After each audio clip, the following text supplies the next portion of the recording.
The best way to teach people critical thinking is to teach them to write. Because what's happened now, it's very hard to teach people to write because it's unbelievably time intensive.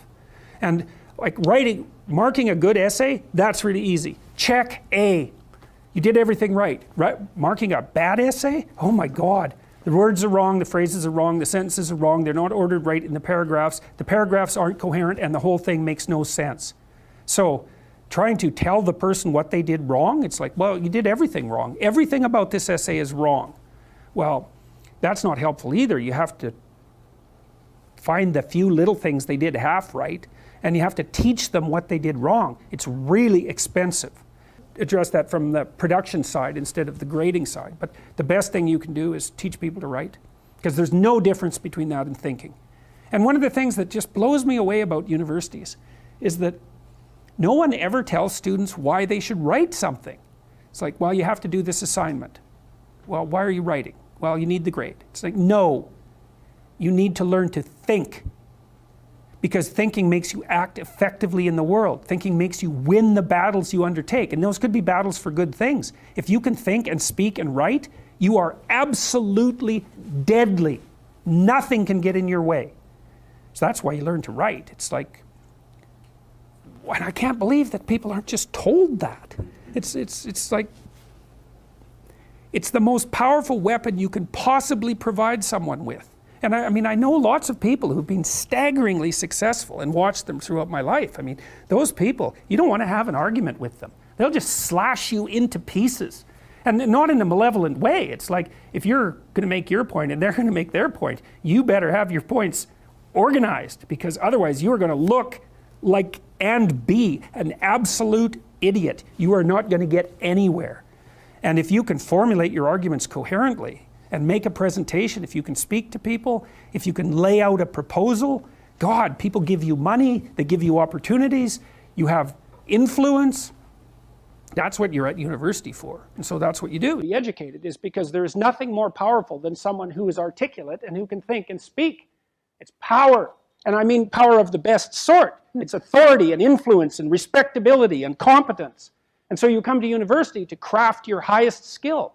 And your highest skill is to be found in articulated speech. And if you're a master at formulating your arguments, you win everything. And better than that, when you win everything, everyone around you wins too. Because to transform yourself into, let's consider your transformation into something approximating the logos. It means you shine a light on the whole world. Well, there's nothing more exciting to do than that. There's nothing better you can possibly do. And to think that you're coming to university to be, trained to have a job, it's like, great, that's a hell of a lot better than being unemployed and covered with Cheeto dust while you're snacking away in front of your video game in the basement. But it's not a, and I don't have anything against video games, by the way, but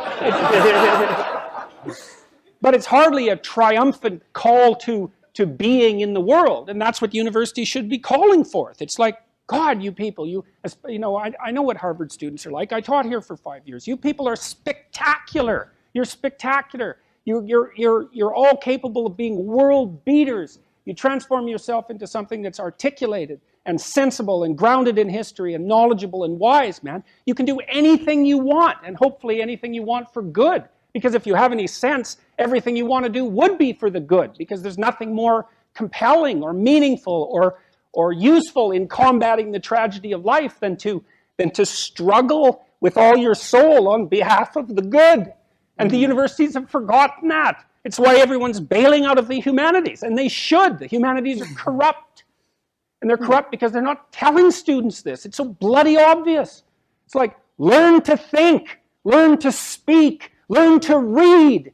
It makes you a superpower, an individual superpower. You have and I don't understand why that isn't just told to students. It's not that hard to understand, and everyone wants to hear it. It's like, really? I could do that? I could do that? It's like, yeah, really, you could do that. And the whole society around you has labored for really thousands of years to provide every single one of you with this spectacular opportunity that you have while you're undergraduates and graduate students here, man. Everyone's just praying that you would come here and manifest everything that you could manifest. And that's what you should be doing instead of waving placards and complaining about how you're oppressed, for God's sake. You see these Yale students complaining about their oppression. It just leaves me aghast. It's like, just don't understand what's happened to the universities. I can't believe that you're not told when you come the first day, look, man, you're here on a heroic mission.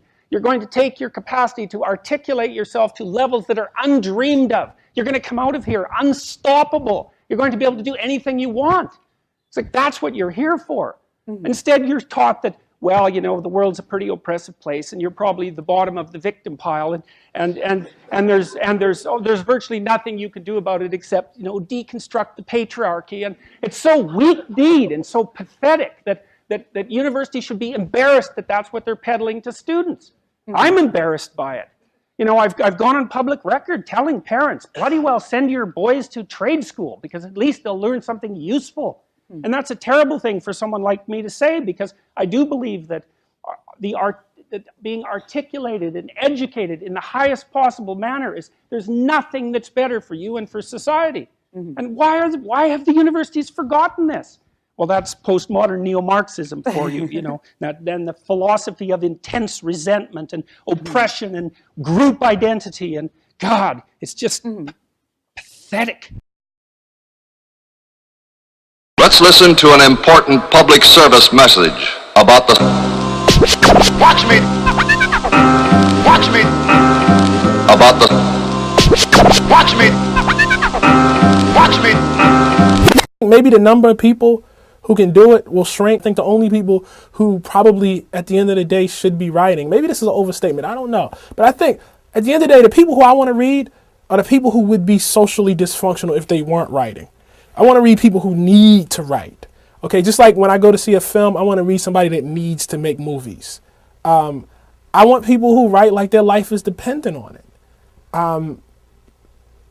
People who are halfway doing it should go work on Wall Street or whatever. You should not be a sellout at writing.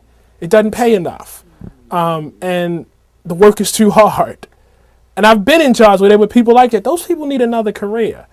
You know, it's like being a sellout is being a teacher. Why? Why would you sell out and go teach? I mean, go ruin kids' lives? Like, really? Like, that's what you're going to... So why sell out and be a writer? So I waste my life reading through your bad, awful, halfway done stuff? No. It should be hard. It should be hard. The wages should be tough. And if you stick with it, it's an endurance war. How bad do you want it? They call me Mr. Is Johnny. Well, Mr. Wood, take Mr. Is Johnny. Take him down to the depot, and I mean boy like now. Johnny Haskins, the guy that a lot of people wanted to see earlier in the game. He takes home the award last night. He won by a wide margin. Let's listen to an important public service message about the... Watch me! Watch me! About the... Watch me! Watch me! About the... Watch me! Watch me! About the... Watch me! Watch me! About the... Watch me! Watch me! About the... Watch me! Watch me! About the... Watch me! Watch me! About the... Watch me! Watch me! About the... Watch me! Watch me! About the... Watch me! Watch me! About the... Watch me! Watch me! About the... Watch me! Watch me! About the... Watch me! Watch me! About the... Watch me!